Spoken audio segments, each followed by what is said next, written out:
institucional a càrrec del pregoner d'aquest any.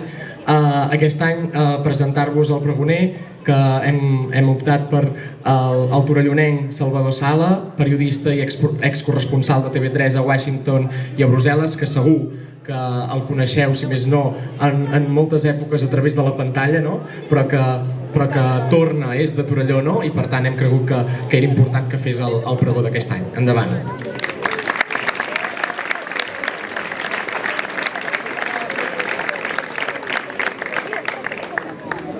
Benvolgudes veïnes i veïns, alcalde Marçal, Marc, regidores i regidors, la meva manera d'entendre la feina de periodista m'ha portat sempre a posar tot el protagonisme a la notícia, no a qui la transmet.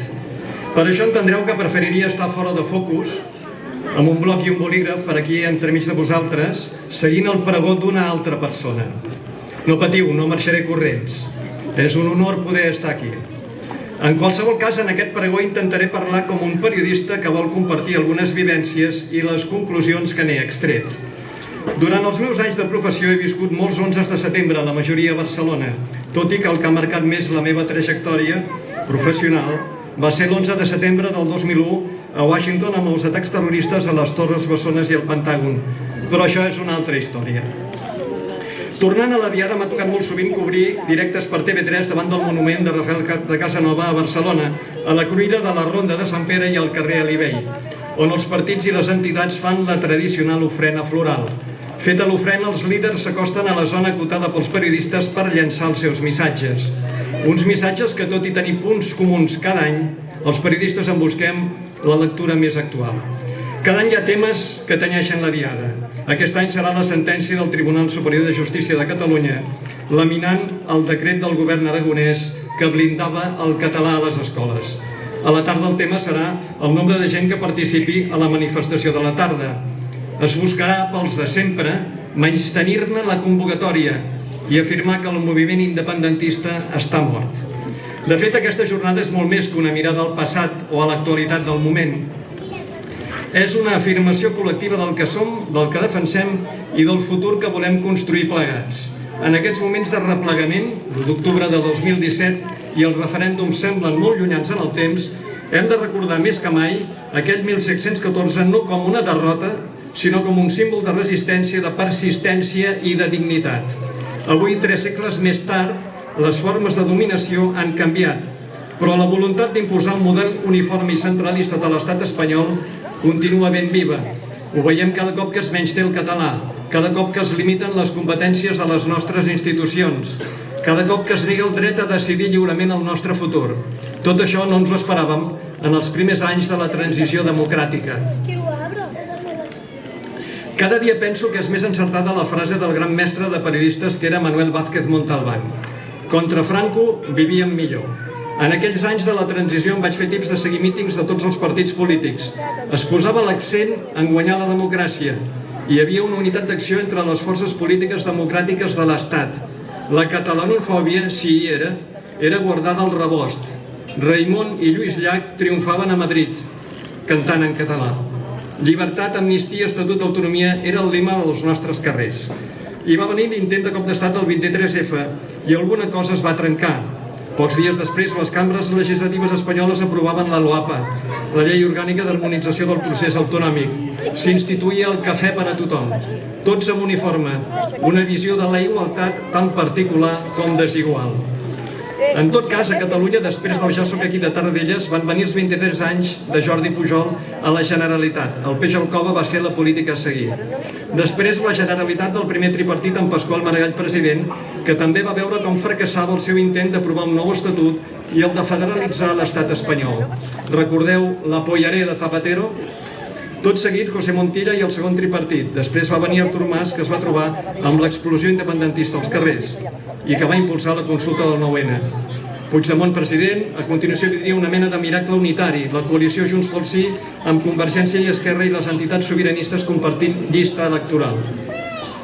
Referèndum de l'1 d'octubre amb els resultats coneguts, una declaració d'independència que va durar hores, aplicació de l'article 155 de la Constitució, intervenció del govern de Catalunya. Després vindrien els governs de Torra i d'Aragonès, ara govern d'Illa i l'anomenada agenda del retrobament. No cal insistir, tot és prou conegut, però m'ha semblat interessant repassar aquests moments, la gran majoria dels quals vaig poder viure periodísticament a primera fila, per veure el camí fet i com l'Estat s'ha dedicat a diluir contínuament el nostre país.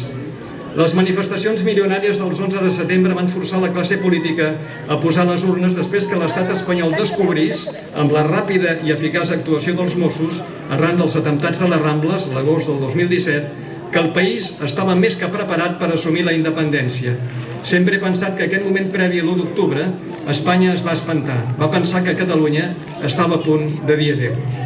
Sempre recordaré l'emoció que es va aixecar entre la gentada quan la matinada d'aquell 1 d'octubre, era negra nit, les urnes es van obrir pas al Col·legi Electoral de les Cotxeres de Sants, de Barcelona. Havia triat aquell col·legi perquè va ser un dels escollits pels observadors internacionals que hi havien estat convidats a seguir el procés electoral. Uns observadors encapçalats per Alojz Pertele, exprimer ministre eslovè i aleshores europarlamentari, que es van esgarrifar quan van veure amb els mòbils les càrregues policials. A la tarda em vaig dedicar a seguir els corresponsals estrangers. BBC, televisió francesa, les cròniques dels quals també posaven l'accent en la repressió policial i amb la fermesa dels catalans exercint el seu dret a decidir. La plaça Catalunya era un enorme plató de televisió. Hi havia desenes de televisions de tot el món seguint en directe l'evolució dels fets. En aquell moment sí que el món ens mirava. Però Catalunya no tenia com Eslovènia, país que vaig visitar poc abans que assolís l'autodeterminació l'any 1991, un germà gran com Alemanya que li protegís les espatlles i que l'empenyés cap a la independència. Quan l'Alemanya de Merkel va reconèixer la independència d'Eslovènia, els altres estats de la Unió van córrer a fer-ho. En el cas de Catalunya, cap estat la va reconèixer durant les hores en què va ser independent. Geopolíticament, Catalunya estava i està aïllada. I no parlem dels veïns, França, que és un país tan o més centralista que l'estat espanyol. Durant la meva corresponsalia a Brussel·les em preguntaven des de Catalunya, quan eren molt als inicis de l'onada independentista, i Europa què hi diu? La resposta era la següent.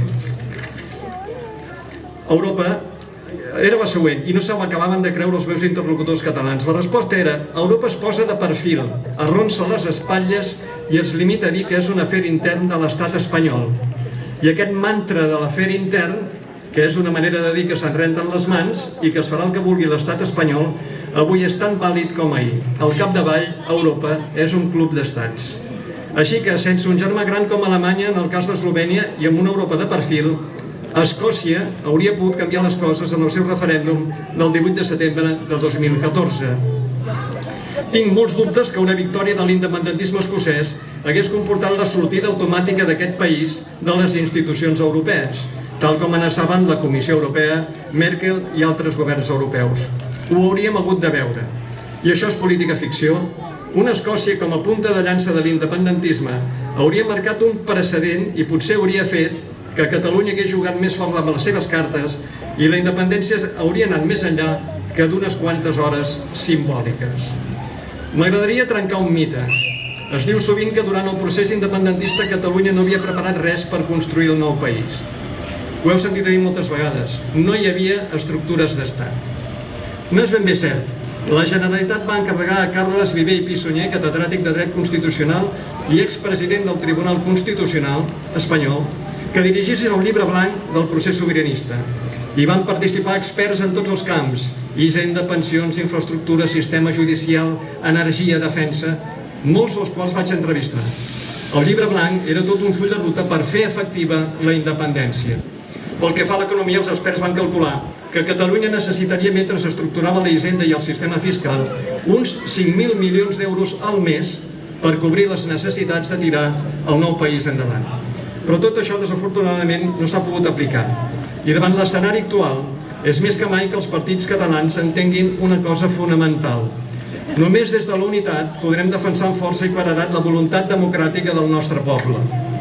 Les diferències són legítimes i fins i tot necessàries en democràcia, però avui cal posar per davant el que ens uneix: la llengua, la cultura, l'autogovern i la defensa de les llibertats col·lectives. La divisió interna només afavoreix aquells que volen veure Catalunya diluïda, subordinada, callada. Dividits som vulnerables, units som una veu que no es pot ignorar. I aquest futur s'enfronta amb molts reptes, defensar la presència del català en tots els àmbits, i especialment a l'escola, a l'àmbit digital i en la intel·ligència artificial. Això serà clau si no volem ser enduts per un tsunami lingüístic de les grans llengües dominants. I si parlem de periodisme, és essencial la lluita contra la desinformació i les notícies falses que distorsionen la realitat i ataquen la nostra dignitat col·lectiva. Aquí, però, la responsabilitat és també del meu gremi, del periodisme. Hem de tornar a les regles bàsiques, de contrastar la informació i que les redaccions tornin a ser un espai de discussió i de diversitat d'opinions. Ja sabem que la veritat absoluta no existeix, però almenys hem de posar-hi la prova. I a propòsit de les xarxes socials, normalment seguim els que pensen com nosaltres. Això ens reafirma en el nostre discurs i podem estar equivocats. A més, contribuïm a la divisió. I la divisió, com deia, ens fa dèbils com a país. Aquí no sobra ningú. No he cregut mai en els profetes amb varetes màgiques. Ara sovintegen els discursos xenòfobs que volen dividir la societat i posar en dubte els valors de convivència que sempre han definit el nostre país. Catalunya, històricament, ha estat un país de pas. Aquests profetes recepten remeis fàcils per a problemes molt complexos com la immigració. Per més accions de cara a la galeria que impulsi Donald Trump, la necessita tant com nosaltres, que som una societat envellida, amb manca de braços per tirar el país endavant. Sí, segur que no s'ha fet prou bé, que s'ha de recordar que tots plegats, autòctons i nouvinguts, tenim drets i deures, i que aquí, en aquest país, la igualtat home i dona, que encara és una guerra amb moltes batalles per presentar, és irrenunciable. No podem tornar a l'edat mitjana. I que el català, la llengua, no hauria de ser negociable. En aquest context, Catalunya afronta un futur gens fàcil, però que no s'equivoquin. Si ara hi ha 4 persones als ponts de la C-17 demanant la independència, no vol pas dir que estiguin sols. La resiliència és un valor de Catalunya i en algun moment l'iceberg emergirà. Així que ara, quan la partida s'ha complicat, cal fermesa, però també intel·ligència i generositat. Cal un projecte de país que no exclogui ningú, que doni resposta a les necessitats reals de la gent i que no defugi la responsabilitat històrica que tenim com a poble. Per una Catalunya que parli català a les escoles i a les plataformes digitals, per una Catalunya que no es deixi manipular per la mentida, per una Catalunya que integri, que escolti, que decideixi, i per una Catalunya on la classe política estigui a l'altura del poble que representa. Per la veritat, per la llibertat, per la unitat, per la dignitat, visca Catalunya! Bona diada a tothom!